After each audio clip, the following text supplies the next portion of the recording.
I'd like to play some of the instrumental style of slack key, of kihualu, and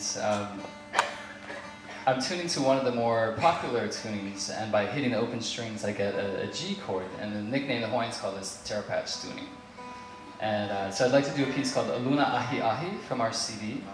And often I come home with my family. My ohana lives up in Olinda, on the other side of the island. And it's such a different world over there. Each part of Maui, there's so many wonderful parts of this island. Whether you keep going around the back of the road here, even though they tell you not to, if you rent a car, it's fine. Or if you go around the back side of Hana, Kipuhulu, Kaupo, and you can go into Haleakala Crater. It's one of the most beautiful places on earth.